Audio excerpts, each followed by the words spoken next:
Hello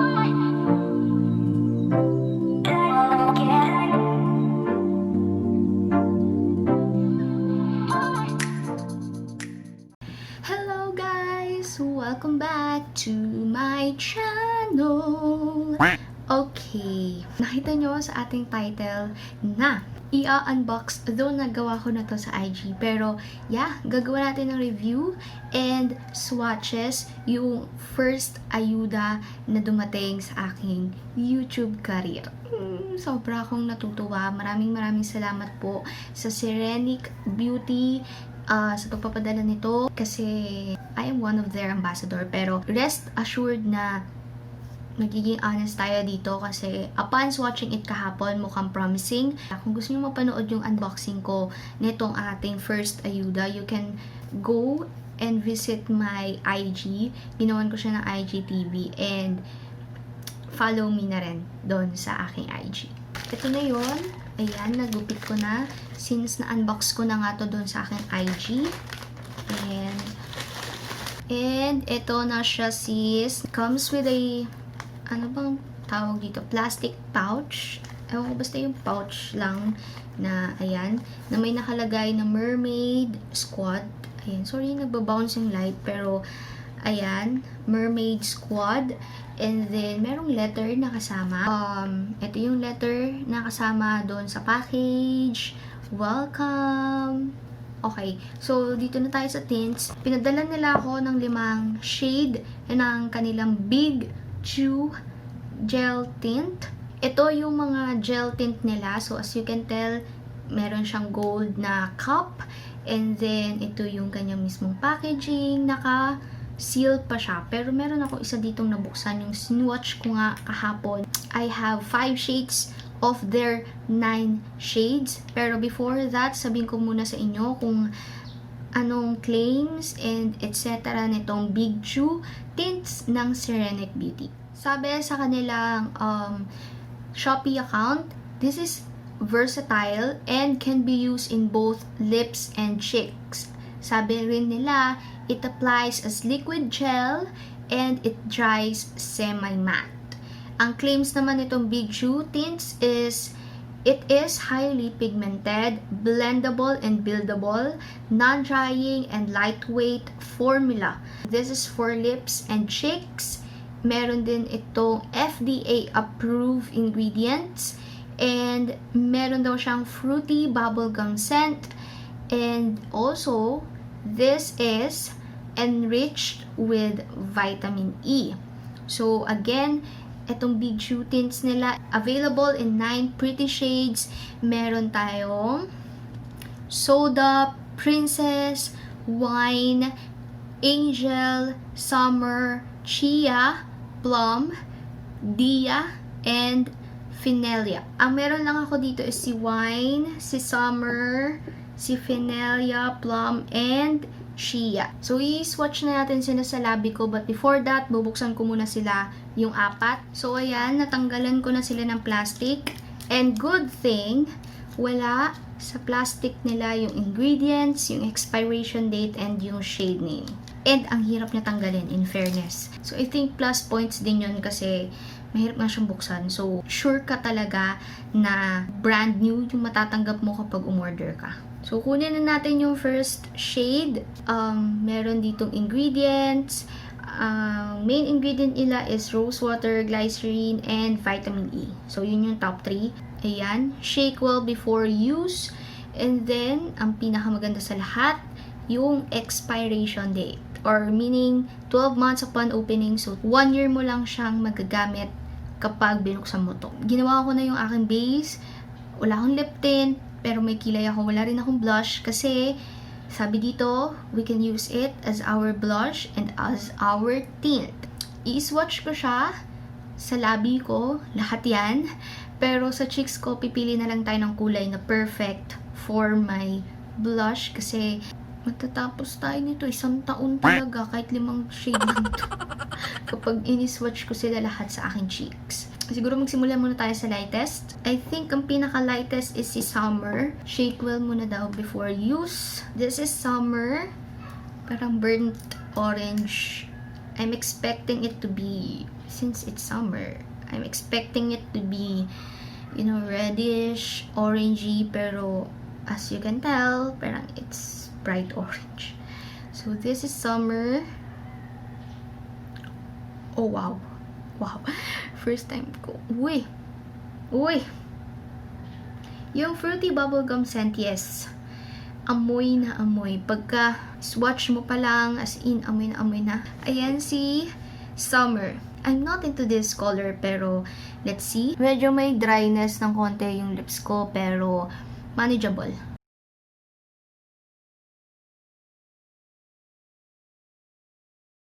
So, ito si Summer kapag nilagay mo siya ng konti sa lips and then you blend it with your finger. Ayan siya. So, sa camera, it looks super bright. Pero in person, yeah, it's bright but not that kind of bright. Try natin siya ng full. Ayan, ito ganyan, hindi ko na siya masusuot. Kasi mas naging matingkad siya sa camera. Pero in person, mas naging kakulay niya yung aking damit. Diyan kasi parang lalong kumintab na siya, like lalong naging orange. Dito, mas naging kakulay niya yung aking damit. In person.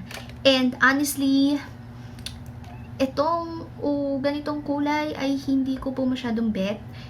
Dahil, hindi ko alam, pero it does not complement with my skin and with my lips also. But sa babang lips ko, walang nagsisettle sa gitna. Like, fully talaga.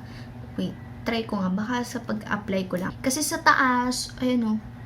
As you can tell, pigmented yung nasa gitna rather than sa ibang part. So, let's try na ayusin siya. Nag-re-apply ako dito sa taas kasi nga napansin ko na pigmented yung nasa gitna.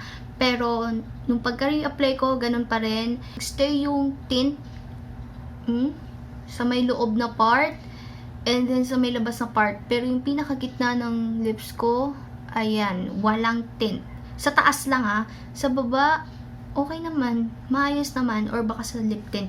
Pero halos lahat ng lip tint, ganun yung nangyayari sa akin. Parang wala pa yatang lip tint na ganun. So, baka sa labi ko na lang talaga. Pero, ayan siya, kapag fully na apply, and ito naman, kapag ano, wow! Fairness, hindi na siya ganun kadaling mabura. Magaan din siya sa labi. Pero for now, Summer is a no shade for me. So, shade lang naman yung problema sa kanya. Ang ipantatanggal ko sa kanya is an ordinary wipe. Nabubura naman. See? Nabubura naman siya. Kahit pa paano. Kinakabahan na ako sa ibang shade. Diyos ko. And, burado na siya sa lips ko. And, merong naiwan na konting stain si Summer. So, mukhang maganda yun ha. Mukhang promising, as in, wow. Next naman natin is si Chia. I think, ayon sa nakikita ko sa kanya dito sa bottle, medyo ready siya. So, tingnan natin. So far, nagustuhan ko si Wine kahapon. Nagustuhan ko siya. As in, that's my shade, girl. That's my shade. So, shake well. Okay, this is Chia. Or Shia. Chia yata. Gabi, na-amoy ko talaga yung fruity scent niya. Wow, okay. It's kind of pinky red. Yeah, pinkish red. Pero mas nangingibabaw yung kanyang pagka-pink ng konti.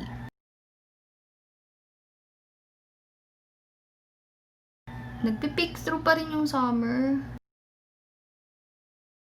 Medyo napadami yung lagay ko. Pero ito, si Chia ng ginamitan ng pagbiblend ng ating finger. Ayan siya. In person, it looks like okay for me. Pero in camera, it looks bright. Bakit ganun? Itong shade na to, meron pa rin pagsisettle doon. Pero mas hindi siya halata compare kay Summer. So, this is Chia ng full lip. So, ayan na yung Chia sa labi natin. Grabe, kung si Summer nag-iwan na ng stain, si Chia nag-iwan pa ng stain. Next color, we have Phenella. Okay. This is Phenella. Oh, wow. Okay. Okay. Parang gusto kong magsisi na ito yung sinunod ko. Hindi siya pigmented tulad nila. Okay, but don't judge. Okay, this is Phenella.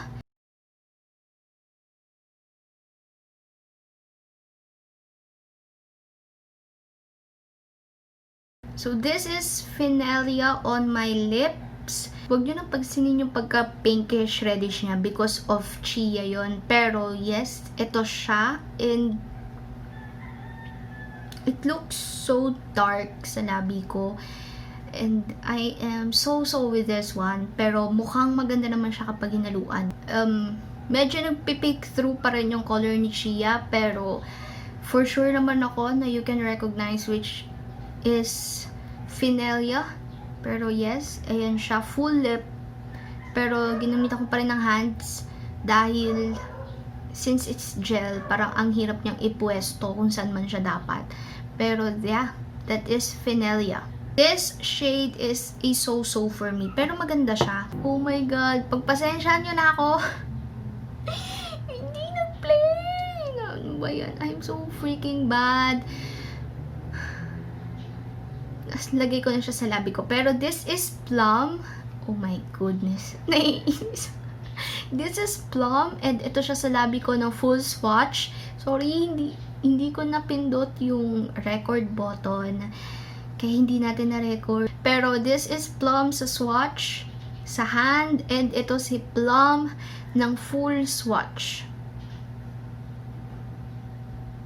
Sorry.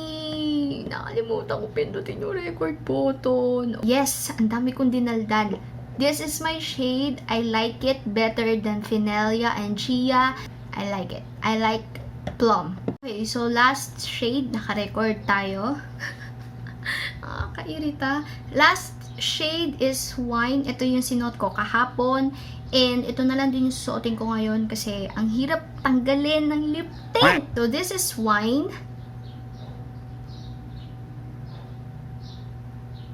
My favorite shade of violet, wine color. So this is wine. It's a little bit reddish compared kay plum kasi si plum is violet. Si plum is violet. So this is wine. Hindi ako nagsisising ito yung tinry ko kahapon. Kasi maganda siya. So, this is wine ng ginamitan ng hands or ng finger, tas konti lang. Ganda, diba? And, ito naman ang full lip.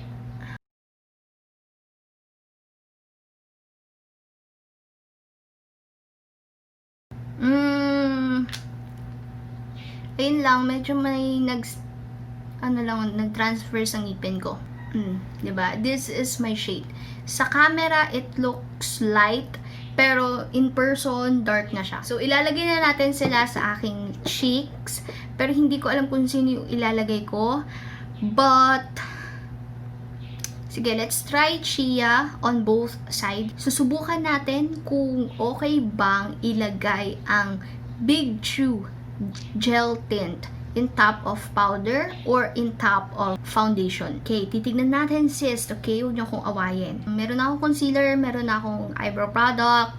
Yun lang yung nasa mukha ko. And then, syempre, sinet ko na tong part na to, yung under eyes para hindi mag-crease. And eto. Pero yung cheeks na paglalagyan natin ng tint, hindi ko pa sinset. Both. Etong side na to, isiset natin with loose powder.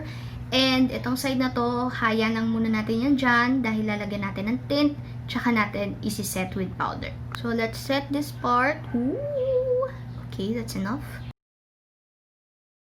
Gamitin na natin si Chia, yung second shade na ginamit natin, as our blush for today. Lalagay ko muna siya dito at the back of my hand. And then, tsaka natin siya transfer dito. Dito, for sure, wala tayong magiging problema kasi Wala namang powder. Uy, in fairness, gusto ko siya sa cheeks ko, ha. Fresh ka, girl. Pero, ang bilis niya mag-set. Nag-set na to. Ang bilis. Ganda. I like it. Natatakot ako dito. Okay.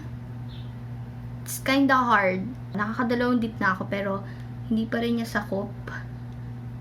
Possible, pero not as smooth as this. Dito, kunting ganun ko lang, okay na. Dito, parang it takes a lot of time.